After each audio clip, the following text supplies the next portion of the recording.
Olá pessoal, eu sou o professor Marcelo e hoje nós vamos falar do ensino de ciências através da visão das diretrizes curriculares da educação básica do Paraná. Bom, então as diretrizes curriculares da educação básica do Paraná, conhecidas como DCEs, é um fruto, nesse caso, é um documento fruto de um processo de discussão entre a Secretaria do Estado de Educação do Paraná e também dos professores, né, da rede de educação básica. Então, nesse caso, esse documento, ele propõe uma reorientação curricular das disciplinas que são ministradas na educação básica. No nosso caso, a disciplina de ciências. Bom, uma primeira visão nesse caso é a visão de ciência. Então, o que seria a visão de ciência? A ciência, nesse caso, como objeto de estudo, ela tem um universo. Então, a ciência, ela estuda todos os fenômenos que ocorrem no universo, então ela é extremamente abrangente. A ciência, ela deriva da palavra conhecimento. Então, nesse caso, a ciência seria um conjunto de descrições, de teorias, de modelos que tendem a explicar a natureza, o universo. Por isso, muitas vezes, nós denominamos de ciências naturais. Então, nesse caso, nós temos a disciplina de ciências que estuda esses conceitos, esses fenômenos que ocorrem no universo. Nesse caso, a ciência, ela é construída de forma coletiva. Então, o que acontece é que nós temos a produção de ciência ao longo do tempo, isso vai se acumulando e isso auxilia para o avanço da ciência em trabalhos futuros. Então, é uma construção coletiva. Então, existe, nesse caso, um contexto histórico, tanto histórico como também socioeconômico e tecnológico. Então, a ciência, ela é fruto do contexto histórico daquele momento na sociedade, ela é fruto também da tecnologia que eu tenho naquele momento, então essa tecnologia pode auxiliar o avanço da ciência e também ela é fruto do contexto político, um contexto econômico que eu tenho naquele momento. Então, nesse caso, a ciência, ela está em constante ampliação, né, e constante renovação. Então, os conceitos científicos, eles são renovados ao longo do tempo. Então, conforme eu vou trabalhando determinadas teorias, determinadas propostas, nós podemos, né, avançar em relação a essas teorias. Então, nesse caso, na disciplina de ciência, é muito importante a questão da história da ciência. Então, nós devemos, nesse caso, inserir no ensino de ciência a história da ciência, de como aconteceu, por exemplo, como aquele determinado teorema, aquele determinado conceito foi desenvolvido, como que aquele teorema auxiliou no avanço da tecnologia, no avanço da ciência a partir daquele determinado momento, e também como que ele foi modificado ao longo do tempo, ou se ele permanece até hoje, se ele foi refutado. Então, é muito importante, no momento que nós formos trabalhar a disciplina de ciências, nós também trabalharmos a história da ciência, para dar um contexto, para o aluno entender, nesse caso, que os pressupostos, as teorias, elas não surgiram do nada. E, foi um acúmulo, nesse caso, de conhecimento, né, em que permitiu um avanço naquela determinada área. Então, a ciência, ela é cumulativa, ela é histórica. E dependendo da história, do momento histórico que eu tenho um determinado avanço ou, muitas vezes, até um retrocesso do conhecimento científico, como aconteceu ao longo do tempo. Então, nesse caso, é muito importante, né, inserirmos a história da ciência no contexto da disciplina de ciências. Dentro disso, na visão das diretrizes, né, nós temos a disciplina de ciência, ela está hierarquizada, ela está construída em conteúdos estruturantes. O que seriam esses conteúdos estruturantes? Então, são conteúdos que eles abrangem uma área mais ampla de conhecimento, né? Então, nesse caso, eles são construídos a partir de um contexto histórico, né, um contexto histórico-científico, e nós temos, na disciplina de ciências, 5 conteúdos estruturantes. Então, nós temos um conteúdo que seria astronomia, né, então, trabalharia, nesse caso, a dinâmica, né, dos astros aqui, a matéria, então, composição da matéria, propriedades da matéria. Nós temos outro conteúdo estruturante, seriam os sistemas biológicos. Então, desde a constituição desses sistemas biológicos, o funcionamento, né, a arquitetura desses sistemas biológicos. Nós temos o conteúdo estruturante de energia. Então, como nós temos as transformações de energia, né, como que as propriedades da energia, nesse caso. E o conceito estruturante biodiversidade, que é um conceito mais amplo, que fala desde a biodiversidade de organismos até a interação desses organismos com o ambiente, falando sobre ecologia e evolução.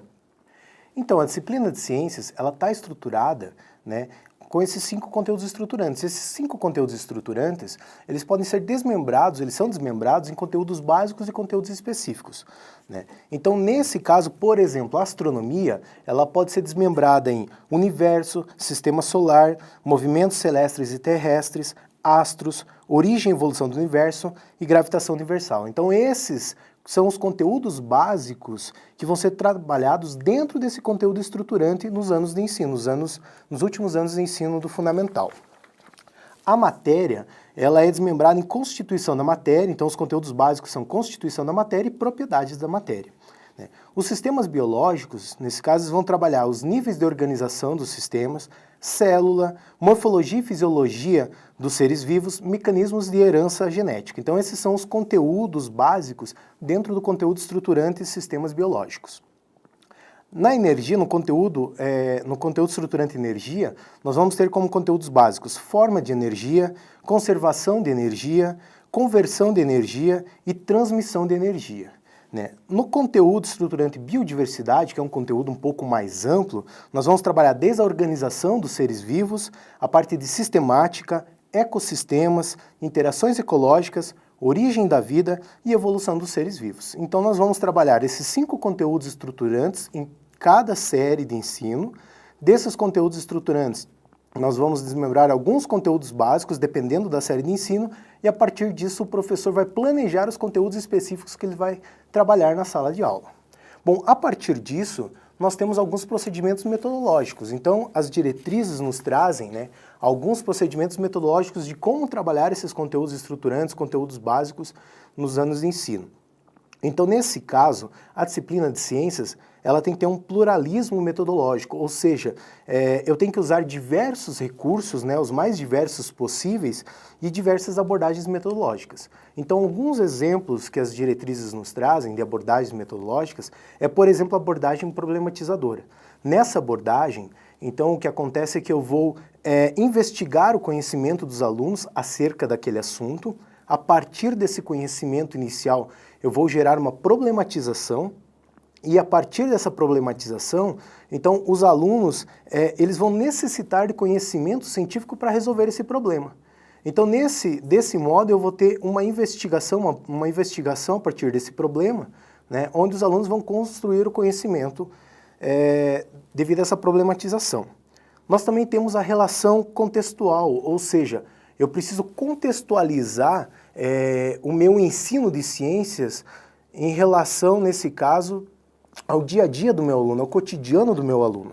Então isso significa aproximar esses conteúdos que eu estou trabalhando, né, ao cotidiano do aluno.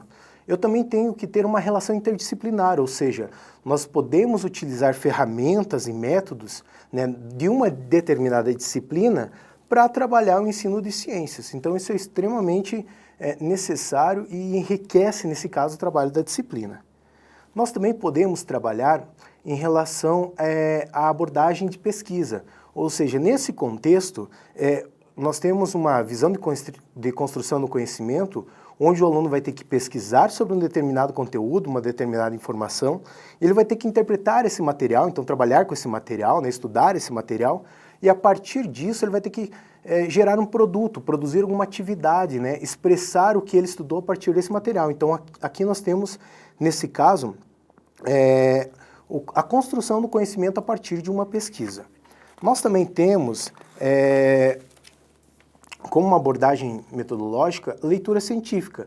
Então a leitura científica ela vai auxiliar tanto no aprofundamento dos conceitos, tanto para professores quanto para os alunos, como também na atualização dos conceitos. Porque alguns conceitos que nós estudamos, né, que estão nos livros didáticos, eles são conceitos que já foram formulados há algum determinado tempo. E a disciplina, e a ciência, ela é acumulativa e ela é progressiva, então ela vai progredindo dia a dia. Então, nesse caso, a leitura de material científico pode atualizar esses conceitos, né, e auxiliar na discussão desses conceitos. Nós também podemos ter atividades em grupo. Então, atividades em grupo é interessante, porque os alunos eles podem discutir os conceitos entre eles, né, podem confrontar ideias aqui e também desenvolver o espírito de trabalho em equipe, né, de trabalho em grupo, onde que cada um pode contribuir com uma parte na produção de uma atividade. Nós também temos atividade de observação, então no momento que o aluno observa um determinado fenômeno, o que acontece é que ele pode propor hipóteses sobre as reações causais daquele fenômeno. Então isso auxilia, nesse caso, na aplicação dos conceitos científicos que o aluno obteve para a explicação de determinado fenômeno e também pode gerar perguntas, questionamentos sobre esses fenômenos, o que vai levar ele a procurar conhecimento científico para explicar aquele determinado fenômeno. Uma metodologia muito importante no ensino de ciências seria a atividade experimental. Então, nesse caso, o professor deve criar situações de investigação onde os alunos vão desenvolver, né, atividades práticas e a partir dos resultados que eles obtiverem dessa investigação, né, eles vão formular questionamentos, vão formular hipóteses e a partir disso eu vou ter o desenvolvimento do conhecimento científico, né? Eles podem utilizar conceitos científicos para explicar ou para tentar entender aqueles resultados que eles obtiveram a partir da investigação daquela atividade prática. Nós também podemos utilizar recursos instrucionais, que seriam, nesse caso, qualquer recurso como gráfico, tabelas, mapas, que vão nos auxiliar, né, na explicação, no entendimento dos conceitos científicos. Então é muito importante utilizar no ensino de ciências essas ferramentas, né, que vão auxiliar a explicação muitas vezes de algumas teorias, alguns conceitos. Além de tudo isso, nós podemos utilizar o lúdico. Então, por exemplo, nós podemos criar modelos que possam representar os fenômenos naturais, os fenômenos que estão sendo estudados. Nós podemos criar jogos, criar, nesse caso, alguns brinquedos que nos auxiliem, nesse caso, no estudo da ciência. Então, isso é muito interessante também, né? A partir disso tudo, dessas metodologias, nós temos, por fim, a avaliação. Então, a avaliação é um processo extremamente importante no ensino, porque a avaliação, na visão das diretrizes, ela possui duas propriedades ou duas funções. O primeiro seria diagnosticar o processo de ensino-aprendizagem, ou seja, nesse caso, será que os meus alunos estão aprendendo? Então, quando eu faço um processo avaliativo, eu consigo detectar, né, quais alunos tiveram dificuldade de aprendizagem. E a partir desse momento eu posso propor uma atividade de recuperação, eu posso propor uma metodologia diferenciada para conseguir atingir esses alunos, né? Além disso, a avaliação também é um instrumento de investigação da prática pedagógica. Ou seja, será que o meu trabalho está sendo efetivo? Será que eu estou conseguindo, né, ensinar os alunos de uma forma efetiva? Então, nesse caso, a avaliação também vai demonstrar se as abordagens metodológicas, a prática pedagógica que eu estou exercendo, está realmente causando um ensino significativo nos alunos. Então, nós temos esses dois pontos, essas duas dimensões formadoras. Uma seria a verificação da aprendizagem do aluno e a segunda seria a reflexão sobre a minha prática pedagógica, né? Dentro disso, nós temos algumas observações em relação à avaliação. A primeira observação seria utilizar variados tipos de avaliação. Já que eu tenho uma diversidade muito grande de alunos, os alunos eles se expressam de forma diferenciada. Então, em alguns momentos, eu posso utilizar avaliações descritivas, né, com diversos formatos de questões.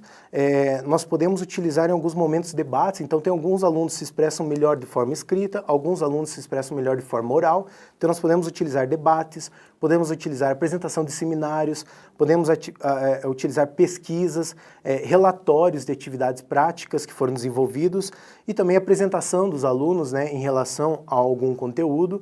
Então todas essas ferramentas elas podem ser utilizadas no processo avaliativo.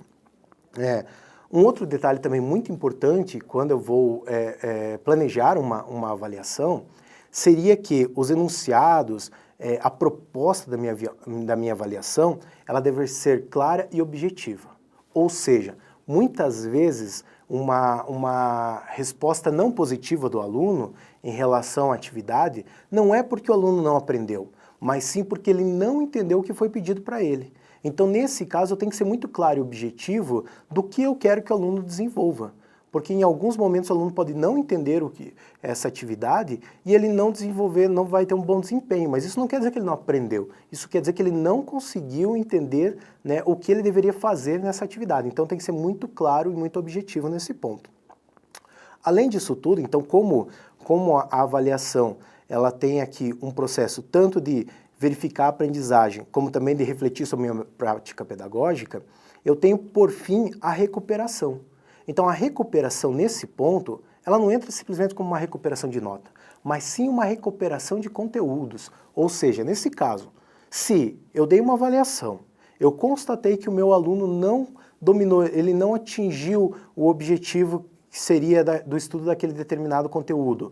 Então ele não aprendeu aquele determinado conteúdo. O que eu devo fazer? Eu devo retrabalhar aquele conteúdo de uma forma diferenciada, pois na primeira abordagem metodológica que eu utilizei, eu não consegui atingir, nesse caso, um ensino significativo nesse aluno. Então eu devo retrabalhar esse conteúdo com uma nova metodologia e possivelmente uma nova forma de avaliação, né? E a partir disso, a recuperação da nota nada mais é do que aprendizagem significativa do aluno. Então quando eu trabalho novamente esse conteúdo, né, com uma nova metodologia e o meu aluno consegue, nesse caso, uma aprendizagem significativa, ele vai automaticamente recuperar a nota. Então não adianta nada eu dar novamente dar a prova como eu dei anteriormente, trabalhar o conteúdo como eu trabalhei anteriormente, né? Porque se ele não aprendeu na primeira vez, possivelmente ele não vai aprender na segunda vez. Então eu devo retrabalhar esse conteúdo com uma metodologia diferenciada e um tipo de avaliação diferenciada também.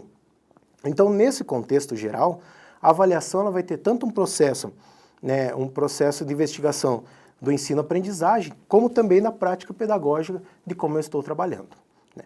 Então seria isso, pessoal. Muito obrigado, bom estudo a todos e até a próxima.